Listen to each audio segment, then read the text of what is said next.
Sixers fans, welcome back to the show.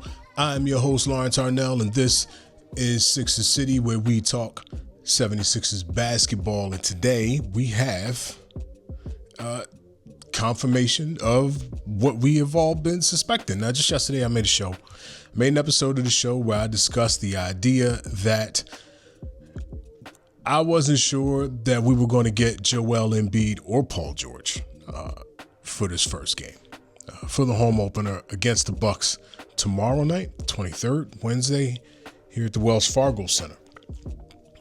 It was pretty apparent to me that Paul George would be missing the game, which made perfect sense because we watched him suffer a knee injury in a preseason game. It's one of the silliest injuries I can remember ever seeing. It was completely self-inflicted for what it's worth, but an injury nonetheless, especially to a 34-year-old professional basketball player. These guys don't heal from these things the way they did in their teens and in their 20s. And you've been playing basketball, for 20 years already, all your life, and putting yourself under the strain that you do to make it to the elite level of the NBA. And sure enough, your knees are going to take a beating. So when you hurt one, it's hurt. And it's completely reasonable for Paul George to be missing the first game. At least I think it is. Obviously, he was in practice yesterday. He was doing some sprints, some jogs up and down the court during practice. He did not actually participate in the practice, but he was out there moving his body. He was bouncing while he was running. He looked like he was prepared to be moving. But I proposed in my video yesterday that I wasn't sure we were going to get Joel Embiid in the home opener because Joel has not practiced or scrimmaged at all here in the preseason. And sure enough, from Sean Sharanya today, we got this. 76ers, Joel Embiid and Paul George are out for the opener versus the Bucks on Wednesday. Embiid is progressing well and ramping up, scrimmaging this week. He will not play this week. George will be reevaluated later in the week. This confirms my suspicions that Joel Embiid is not just being handled gently. He's not just being dealt with carefully. Joel Embiid is hurt. Joel Embiid is injured, and I think this is officially in scandal territory because he had surgery at the end of the year or whatever to deal with his knee, came back for the playoffs. He was still hurt going through all of that, blah, blah, blah. And then he plays in the Olympics and he comes back to the regular season after receiving a huge extension, and he is injured. We have no idea what the extent of this really is. We don't know if this happened during the Olympics. I don't know what's going on here.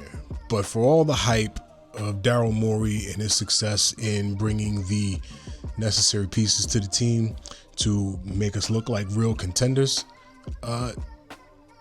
they seem to have been doing all of that with full knowledge that Joel Embiid was not really going to be himself.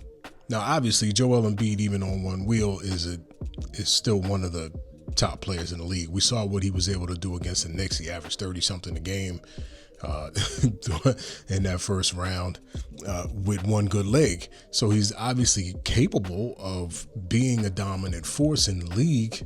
But for a guy who we were probably already going to have to load manage, to find out now that he is actually starting the season injured is news, right? This is out and out scandalous, right? I don't know when bro hurt this knee. I don't know if this was something that happened in the Olympics, if he was just never healed from the late season injury, from the mid-season injury, because he re-injured it in the first round of the playoffs. But to go play in the Olympics is an incredible decision with an extension on the line, and your team in the process of trying to build pieces around you that could help you be a contender in the coming season. Some weird decision making going on with the Sixers. And you have to call into question everybody's professionalism and sense of responsibility to the fans and everybody, because we had no idea this was happening. We really was under the impression that Joel was like load managing the preseason, and it turns out no, he wasn't load managing the preseason. bro is hurt. And that's news. It's unfortunate. Jared McCain seems to be doing okay. Participated partially in practice yesterday. Tyrese participated fully in practice. He seems like he's good. So we got 1 out of 3 for the opener. And we don't know when we're actually going to get Paul back. We have no idea when we're going to get Joel back. At this point, we could be missing both of these guys for a stretch here in the beginning, which starts us off on the back foot, right? We're hoping to be back in the top 3 in contention, and we're starting off missing 2 of our big 3. It's unfortunate, and it's downright scary because the Knicks have not gotten any worse.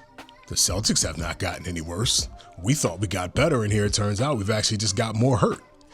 It's a lot of questions to be asked here, a lot of questions to be answered. Not as optimistic about the season as I thought I would be. Still going to be paying attention, still going to be rooting the guys on. We have a lot more help than we used to have in these situations, guys who can actually step up, and it's going to be interesting to watch. Nonetheless, you guys do me a favor. If you like the content, go down below, do the things with the buttons, pause, and let me know. Hit the comments. Let me know if I should be panicking, because my panic button is this big right now. And I'm ready to elbow it, and I'm trying to control myself. So you guys let me know. Let me know if I should talk me back off the ledge, and we'll see how this goes. I'll be watching the home opener like the rest of you, and hopefully we can manage to pull that out, some of the backup guys. All right. In the meantime, do yourself a favor, get close to God, and whatever you do, do good first. All right. Peace.